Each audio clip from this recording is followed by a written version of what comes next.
Hi everyone, I'm Elias. And I'm Elena. And we're your hosts for today's Fortnight feature. Today's Fortnight feature is on World Mental Health Day. Did you know that 10th of October is World Mental Health Day? The objective of World Mental Health Day is to raise awareness of mental health issues around the world and to mobilize efforts in support of mental health. Mental health is a state of well-being in which an individual realizes his or her own abilities, can cope with the normal stresses of life, can work productively, and is able to make a contribution to his or her community. Mental health is fundamental to our collective and individual ability as humans to think, emote, interact with each other, earn a living, and enjoy life. Mental health conditions are increasing worldwide. Around 20% of the world's children and adolescents have a mental health condition, with suicide the second leading cause of death among 15 to 29-year-olds. Mental health conditions can have a substantial effect on all areas of life, such as school or work performance, relationships with family and friends, and the ability to participate in the community. Two of the most common mental health conditions, depression and anxiety, cost the global economy $1 trillion each year. In fact, the COVID-19 pandemic has had a major impact on people's mental health. In order to manage the spread of the disease, we are required to distance ourselves physically and restrict our interactions and activities with one another. We hang out less. We have less social gatherings where we can make new friends and build connections. We exercise less because it's difficult to stay motivated and keep a regular exercise routine. The social isolation and disconnection is very real in our community. When this pandemic started, we thought maybe it would last for a short while, but weeks became months, and months became over a year. Things started to improve for a bit and then not again. It's like taking a step forward and then 2 steps back. So much uncertainty with no end in sight. Let us take a look at this video clip by Our Grandfather Story, where 4 individuals with mental health conditions responded to questions posed to them. You have 3 lifelines now.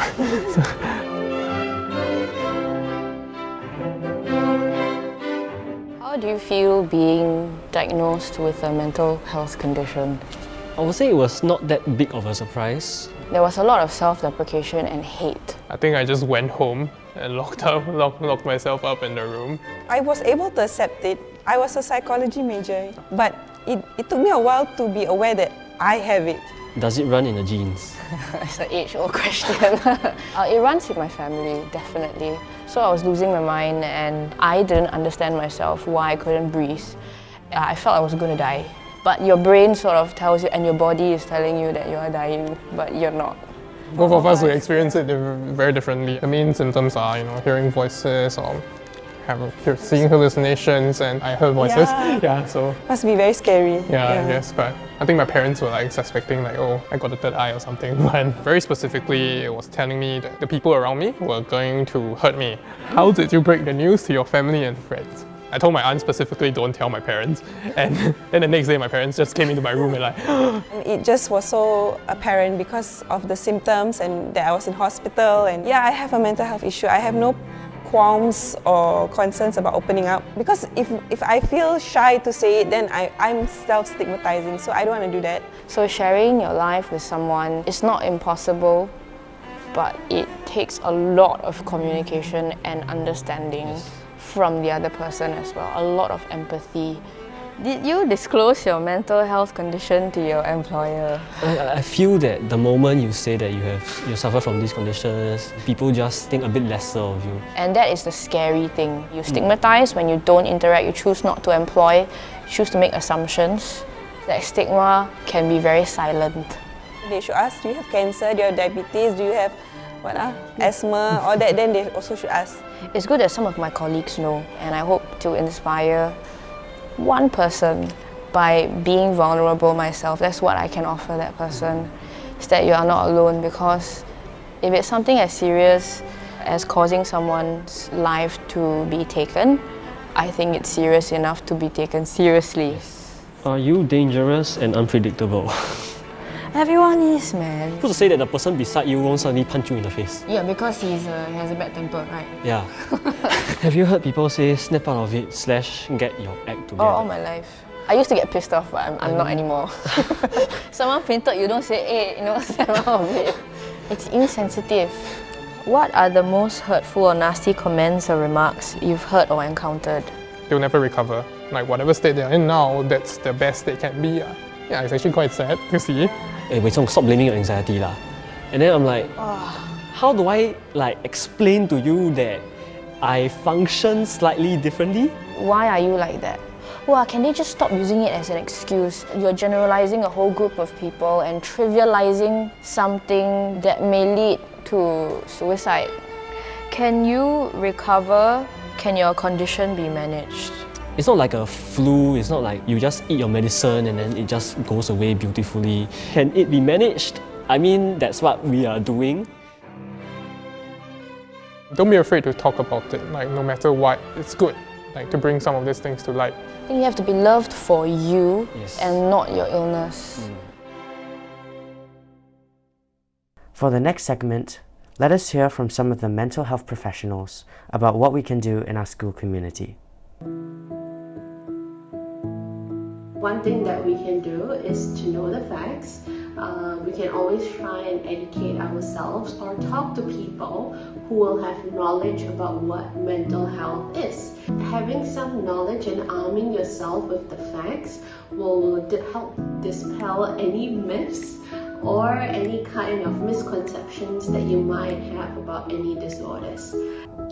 There are three main things we can do as a school community. Firstly, our school can have more awareness campaigns through assembly programs, posters around the school, facilitated classroom discussions about mental health, debunking myths of mental illness, and encouraging help-seeking behaviors. Secondly, what we can do is to be aware of our own attitudes and behavior towards people who may exhibit mental health issues. I think sometimes we are not very conscious of how we feel about others, and so it's important to examine our own attitudes towards this particular issue.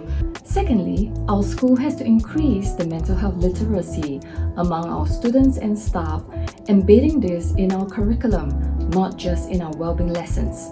And this is to help our school community recognize, manage, and to prevent mental health conditions. Thirdly, I think we have to choose our words carefully. The way we speak can affect the attitudes of others. Thirdly, we have to model respect for people affected by mental health difficulties, and you can do this by treating people with mental health conditions as individuals rather than being defined by their condition, and calling out those who make stereotypical, unsupportive, and insensitive remarks. Connection. Sincere, genuine, social connections and friendships. We should go beyond asking, "How are you?" because this is often regarded as a greeting and not genuinely asking, "How are you?"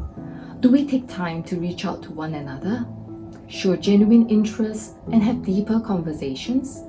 And think of ways to check in on your peers and friends. Most of us do not wear our emotions outwardly and don't assume that a happy face and demeanor means everything is going well.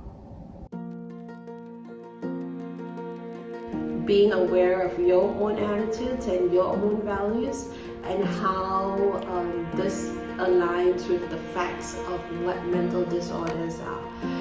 And hopefully we find a better place for people with mental disorders to live without any stigma, shame, embarrassment, and they can proudly say, I have this, so what? And this will then promote a positive school climate for everyone to study it. Let us not confine ourselves only to those with mental illness.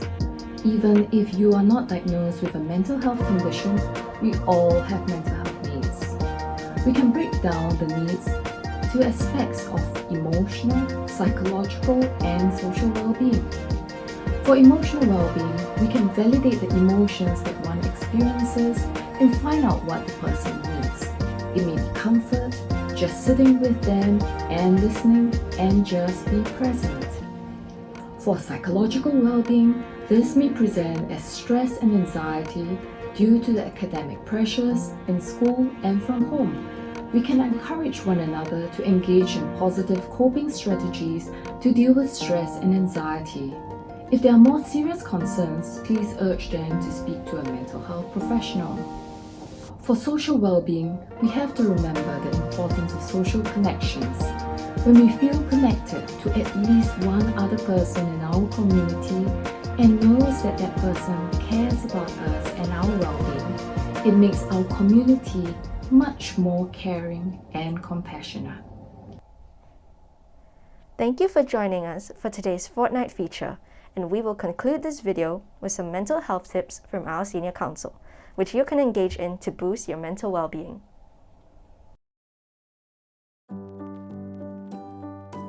Make sure that you get good sleep.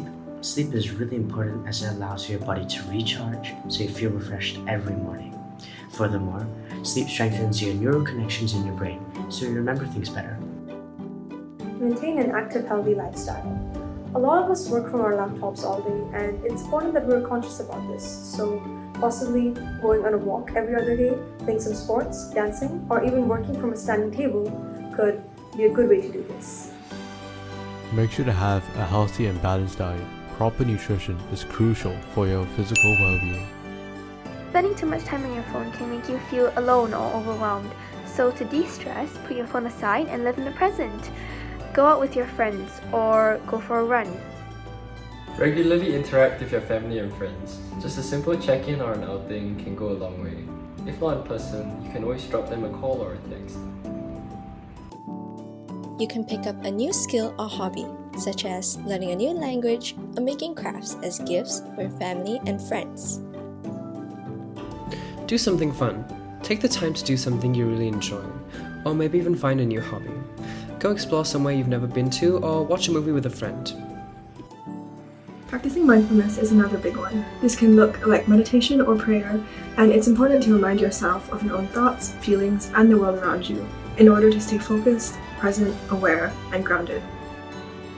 We should also be of service to others. Studies have shown that putting someone else's needs before yours or helping other people in need can help strengthen your relationships, increase your lifespan, and make you feel happier overall. Your friends and family are always here for you and are ready to shower you with love and support. Plus, don't be afraid to seek professional help or talk to our lovely teachers and counselors too.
Remember what your old pal said, where you